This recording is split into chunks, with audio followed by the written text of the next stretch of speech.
Hey guys, welcome back to the channel. लेके आ गए आपके लिए एक और नई वीडियो। सो गाइस, सबसे पहले तो अगर कंटेंट अच्छा लग रहा है प्लीज सब्सक्राइब कर देना चैनल को। मोटिवेशन बनी रहती है ताकि आपके लिए और भी अच्छा कंटेंट लाते रहें और ज्यादा इंफॉर्मेटिव वीडियो बना के आपके साथ शेयर करते रहें। सो ये वीडियो बहुत ही ज्यादा अच्छी होने वाली है। क्योंकि यूजुअली जब भी कोई यूट्यूबर या फिर कोई नई गाड़ी खरीदता है, सो आपको उसके बारे में ज्यादातर अच्छी चीजें ही सुनने को मिलती हैं। बट इस वीडियो में ऐसा नहीं होने वाला। अच्छी चीजें हम सारी जितनी हो सकती थी वो कवर कर चुके हैं पिछली वीडियो में, जिसका मैं लिंक यहाँ पे मैं आई बटन में डाल दूंगा।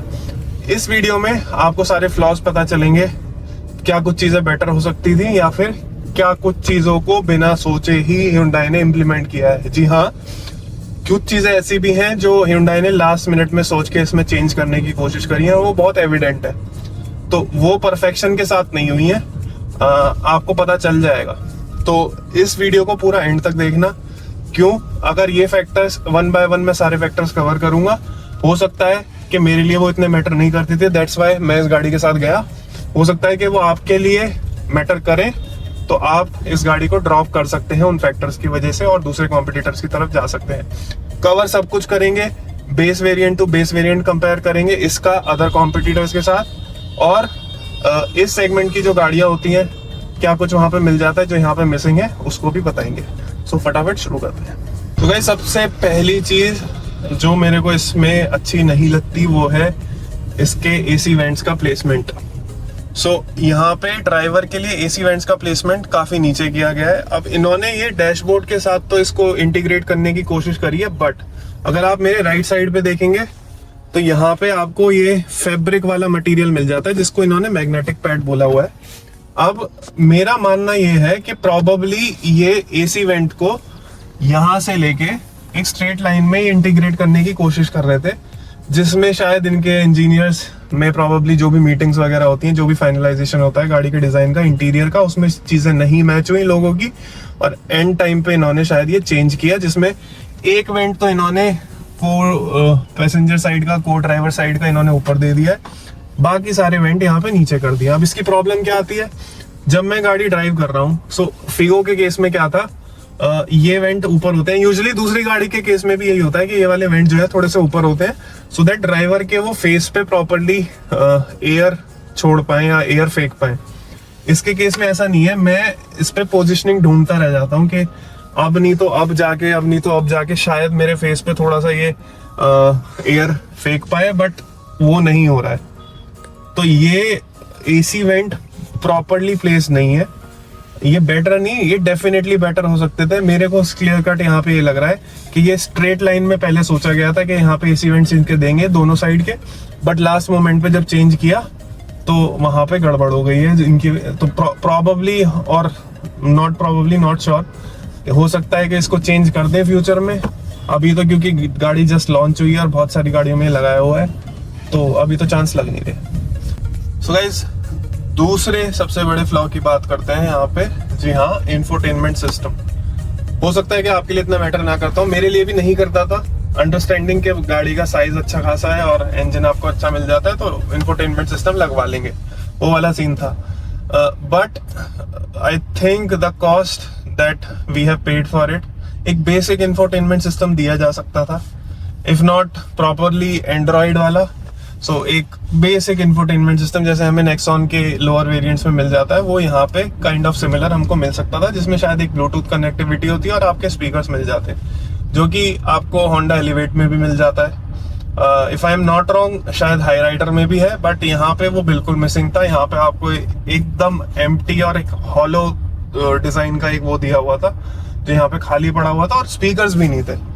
सो यार, आई थिंक इस पे काम किया जा सकता था। ये बिल्कुल ही बहुत बड़ा मिस आउट है, क्योंकि आई एम नॉट श्योर कि हर कोई बाहर से जाके या फिर इनफैक्ट डीलर से भी चाहेगा कि गाड़ी खुल जाए लेने से पहले। बहुत सारे लोगों के लिए ये चीजें मैटर करती हैं। सो अगर आपके लिए मैटर करता है कि इंफोटेनमेंट सिस्टम होना चाहिए था, भले ही बेसिक वाला, और स्पीकर्स होने चाहिए थे, उसमें रेडियो चल जाता, तो आप प्रॉबेबली इसको ड्रॉप करना चाहेंगे। बेस वेरिएंट की मैं बात कर रहा हूँ, बाकी सारे वेरिएंट्स की बात नहीं कर रहा हूँ। बस तीसरा फ्लॉ मैं बताना चाहूंगा, यहाँ पे गाड़ी का साइज अच्छा खासा है, मतलब गाड़ी में स्पेस भी है, सब कुछ है। अब तो यहाँ पे केबिन लैंप हमको मिल रहा था बेस वेरिएंट में। अगर आप ऊपर देखेंगे तो ये सनग्लास होल्डर के साथ जो आपको लैंप मिले हैं, ये एक्सटर्नली मैंने मतलब एक्स्ट्रा लगवाए हैं एज एन एसेसरी, डीलर से ही लगवाया है। बट इतनी बड़ी गाड़ी है, एक केबिन लैंप बीच में दे देना एक्सपेक्टिंग के उससे आगे वालों का भी काम चल जाएगा, मेरे को लगता नहीं कि इस पे अच्छे से रिसर्च हुई थी या फिर अच्छे से सोचा गया था। हाँ, Hyundai का अगर प्लान रहा हो कि इसको हर कोई लगवाना चाहेगा, इसकी कॉस्टिंग भी ज्यादा नहीं रखेंगे हम, तो हर कोई लगवा ही लेगा, उससे एक अच्छा सा रेवेन्यू भी बन जाएगा हमारा। जितनी गाड़ी बिकेंगी बेस वेरिएंट उसमें हर कोई लगवाना चाहेगा प्रेफरेबली। तो बिजनेस मॉडल के पर्सपेक्टिव से हो सकता है उन्होंने सोचा हो कि उस पर रेवेन्यू एक्स्ट्रा बना लेंगे ये। बट सेंसिबली अगर मैं बोलूं कि जो प्राइस आप पे कर रहे हो उसके अकॉर्डिंग ये मिल जाना चाहिए था। आप अगर ऊपर देखेंगे तो ये वाइट लाइट जो है इसमें हमने एलईडीज लगाई हैं। अगर ये हेलोजन भी दे देते तो भी काम चल जाता, अगर ये कंपनी ही लगा के दे देती विदाउट एनी एक्स्ट्रा प्राइस। सो हाँ, ये हो गया हमारा तीसरा फ्लॉ। सो गाइज, चौथे फ्लॉ की बात करते हैं। एक बेसिक चीज जो आप एक्सपेक्ट करते हैं गाड़ी में कि कंफर्ट मिल जाए। अब जब गाड़ी आपने कंफर्ट ओरिएंटेड ही लेनी है, बिकॉज क्रेटा का जो बेस मॉडल है, इनफैक्ट टॉप मॉडल को छोड़ के जितने भी मॉडल्स हैं वो सारे नेचुरल एस्पिरेटेड है। सो जो कस्टमर है या फिर जो ऑडियंस है जो क्रेटा की तरफ जा रही है वो प्रोबेबली कंफर्ट ओरिएंटेड ही है, क्योंकि वहां पे परफॉर्मेंस का मतलब ही नहीं है, क्योंकि नेचुरल एस्पिरेटेड इंजन है, उतना ज्यादा पेपी इंजन है नहीं। अब कंफर्ट ओरिएंटेड गाड़ी होते हुए आप चाहोगे कि सारे कंट्रोल्स आपके हाथ पे हो। अब स्टीयरिंग माउंटेड कंट्रोल्स हमने एक्स्ट्रा लगवा तो लिए, बट ये मिल जाने चाहिए थे। आई फील इंफोटेनमेंट सिस्टम आप नहीं दे रहे हो, ओके, बट एक स्टीयरिंग माउंटेड कंट्रोल आप एक्स्ट्रा दे दो कि कल को अगर कोई इंफोटेनमेंट सिस्टम लगवाता भी है तो एटलीस्ट वो अपने म्यूजिक वगैरह यहीं से स्टीयरिंग से कंट्रोल कर ले। तो गाइज वो भी मिसिंग था। I feel this could be or could not be a decision making reason for you, but हाँ, ये एक मिस आउट तो है। आपके क्या व्यूज है नीचे कमेंट में बता देना। अब बढ़ते हैं नेक्स्ट व्लॉग की तरफ। गाइस, जब कंफर्ट की बात हो ही रही है तो जब मैं बोल रहा हूँ कि सारे कंट्रोल्स हाथ पे होने चाहिए, ये कंट्रोल तो हो गए चलो इंफोटेनमेंट रिलेटेड। एक कंट्रोल जो बहुत ज्यादा जरूरी है उस केस में तो स्पेसिफिकली जब आप अकेले ट्रेवल कर रहे हो गाड़ी में, वो होते हैं आपके इलेक्ट्रिकली एडजस्टेबल ORVM। सो आप यहाँ पे अगर देखेंगे तो ये टॉगल करने के लिए उन्होंने एक स्टिक दे दिया जिसके थ्रू आप कर सकते हो। अब क्योंकि मैं 6'4" हूँ, मेरे केस में शायद मैं उधर तक हाथ पहुंचा पाऊं, जो कि हाँ पहुंचा पा रहा हूं, बट मेरे को भी अच्छा खासा खुद को स्ट्रेच करना पड़ रहा है और मेरा रोड से ध्यान हट रहा है। ऑन दी अदर हैंड, अगर यहाँ पे मेरे को ORVM कंट्रोल्स मिल जाते बेस मॉडल से ही तो मेरे लिए इजी हो जाता। अब ये मैं क्यों एक्सपेक्ट कर रहा हूँ कि मिल जाते, क्योंकि यार बाकी कॉम्पिटिटर्स दे रहे हैं, आपने इस चीज को सोचा ही नहीं।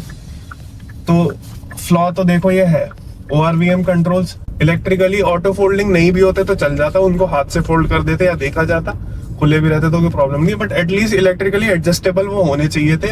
यार ये स्टिक वाले जमाने हो गए चले हुए, हम 2024 में रहते हुए बात कर रहे हैं। अब जबकि आपका इतना नया फेस लिफ्ट आया 2024 में आपने लॉन्च किया है। एक और फ्लॉ या कमी हो सकता है कि आप बोलो कि यार शोभित भाई बड़ी गाड़ी ले ली है, अपर वेरिएंट ले लेते, सारी चीजें कंप्लीट हो जाती, तो इतना क्यों गिना रहे हो?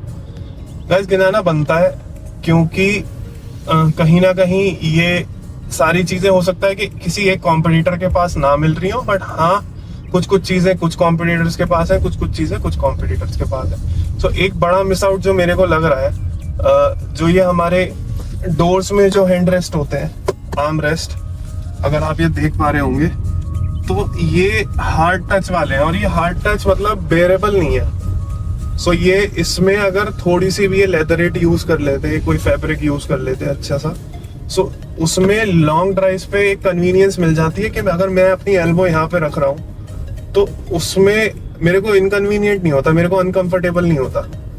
बट इस केस में अगर मैंने लेट से 50 किलोमीटर भी अगर गाड़ी चला ली है कॉन्टिन्यूअस और मेरा एल्बो यहाँ पे अगर मैंने रखा हुआ है तो वो पेन करने लगता है। फॉर श्योर हाँ, सोल्यूशन है आफ्टर मार्केट के मैं इसको रैप करवा लूँ या फिर लेदरेट रैप करवा लूँ, फैब्रिक यूज करवा लूँ इस पे किसी भी अच्छे सीट मेकर के पास जाके, बट हाँ एक्स्ट्रा प्राइसिंग देनी पड़ रही है यार वहाँ पे। तो I think this is also a flaw which could have been covered in this. So guys, एक बहुत ही मेजर फ्लॉ बोलूंगा मैं इस चीज को। हाँ, इस चीज से आपको इम्पैक्ट पड़ना चाहिए और इस चीज की वजह से आपका डिसीजन किसी गाड़ी को लेने का या ड्रॉप करने का बिल्कुल बनना चाहिए। क्यों? क्योंकि ये अपने आप में एक बहुत इंपॉर्टेंट चीज है। किस चीज की मैं बात कर रहा हूँ? मैं बात कर रहा हूँ यहाँ पे ऑटोमेटिक क्लाइमेट कंट्रोल एसी की। अब यहाँ पे हमें बहुत ही बेसिक सेटअप मिल गया है, जिसके थ्रू हम 4 स्टेप पे तो ब्लोअर की स्पीड कम या ज्यादा कर सकते हैं, एसी ज्यादा बढ़ा सकते हैं, या फिर हीटर ज्यादा बढ़ा कम कर सकते हैं। और इस साइड पे आप देख पा रहे होंगे कि मैं एसी का वेंट चूज कर सकता हूँ कि मेरे को एयर किस साइड रखनी है, विंडशील्ड पे रखनी है, पैरों पे रखनी है, फेस पे रखनी है। तो ये ऑप्शन यहाँ पे हैं। बट यहाँ पे I don't know how many guys of you remember this, previous जो क्रेटा आती थी वहां पे आपको single zone automatic climate control मिलता था।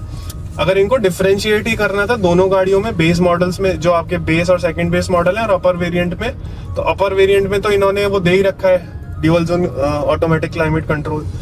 जो लोअर वेरिएंट्स हैं उसमें probably they could have used this, कि वो जो पुराने वाली क्रेटा का आता था single zone automatic climate control, वो वाला यहाँ पे यूज करके ये इस गाड़ी को बहुत अच्छा पैकेज बना सकते थे।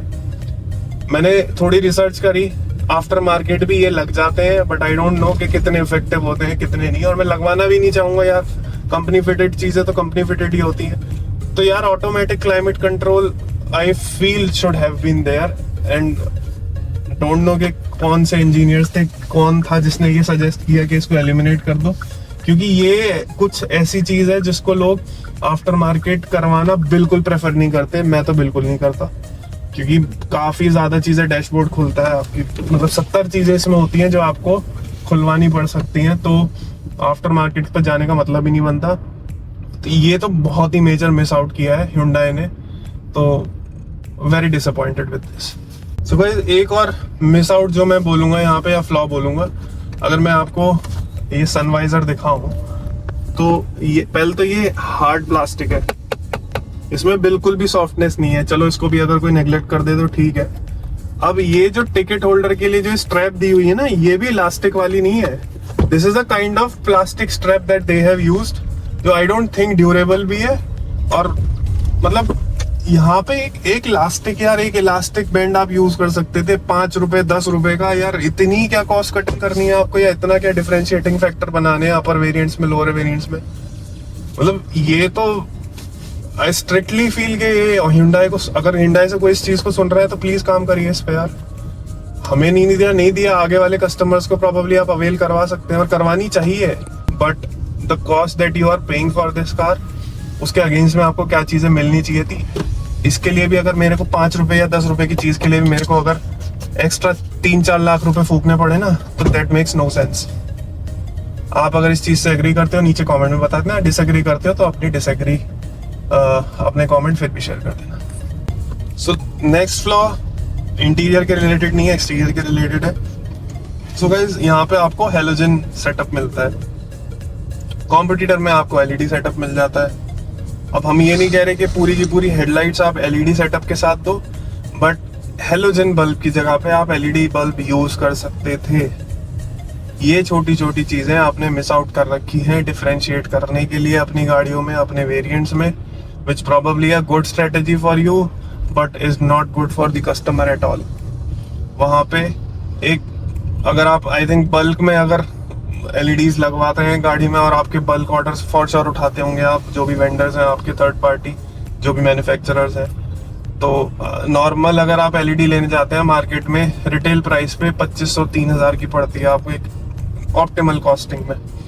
अगर बल्क में Hyundai अगर उसको किसी से बनवा रही होगी या बनवा रही होगी फॉर श्योर, तो वहाँ पे एक नॉर्मल LED बल्ब उनको बल्क में आई थिंक 1900-1100 इसके आसपास कॉस्ट करना चाहिए।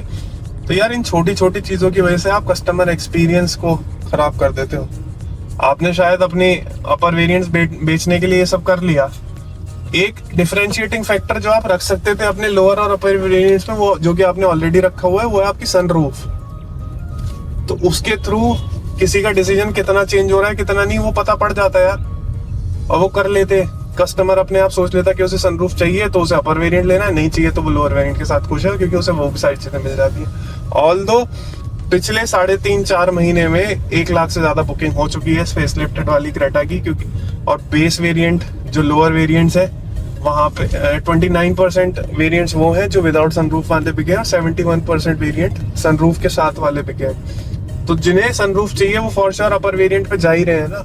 लोअर वेरिएंट वालों का आप क्यों एक्सपीरियंस खराब कर रहे हो? वहां पे छोटी छोटी चीजें 5-10 रुपए, 900-1000 रुपए, ये डाल के आपकी कितनी कॉस्टिंग बढ़ जाती? 5000 रुपए या 10,000 रुपए, उतनी आप कॉस्ट ऐड कर सकते थे ना अपने प्रोडक्ट में, बट आपको वो लॉन्च प्राइस रखना होता है 11 लाख के नीचे। आपने दिखाने के लिए तो कर दिया कि मैंने लॉन्च प्राइस इतना दे दिया, लोगों ने एक्सेप्ट भी किया है क्योंकि आपने एक चीज अच्छी दी है, बट 5-10 हजार रुपए अगर आपको कॉस्टिंग में बढ़ा के वो आप कस्टमर से चार्ज कर सकते थे और चीजों को और भी ज्यादा बेटर कर सकते थे। दूसरी बड़ी बात, आपको क्योंकि अपर वेरिएंट्स बेचने थे या फिर जो भी आपकी स्ट्रेटेजी थी, आपके बेस वेरिएंट में और अपर वेरिएंट में 10 लाख का फर्क है। आपका बेस वेरिएंट ऑन रोड पड़ जाता है 1270 का, 1275 का एनसीआर में, दिल्ली एनसीआर में, और आपका टॉप वेरिएंट पड़ता है 2370 के आसपास का, 2360 के आसपास का। तो गाइस 10 लाख रुपए छोटी छोटी चीजों के लिए देना। हाँ, फॉर श्योर कि आपको टॉप वेरिएंट में ऑटोमेटिक डीसीटी गियर बॉक्स मिल जाएगा, टर्बो वेरिएंट मिल जाएगा और फीचर्स बहुत ज्यादा मिल जाएंगे, लेवल 2 एडास सिस्टम मिल जाएगा, फीचर्स है, बट यार कॉस्टिंग भी तो देखो ना उसके अगेंस्ट में। 10 लाख रुपए कहाँ से जस्टिफाई करोगे सिर्फ एक टर्बो डालने के? ऑन दी अदर हैंड, जो इसकी सिस्टर कंसर्न है या फिर इसकी बिगेस्ट राइवल भी आप बोल लो किया, सेल्टॉस में आपको बहुत सारे गियर बॉक्स ऑप्शन मिल जाते हैं और बहुत सारे वेरिएंट्स मिल जाते हैं जो कि एक्चुअल में प्रैक्टिकली सोचे गए हैं। Hyundai ने वो मिस आउट कर दिया है क्लियरली।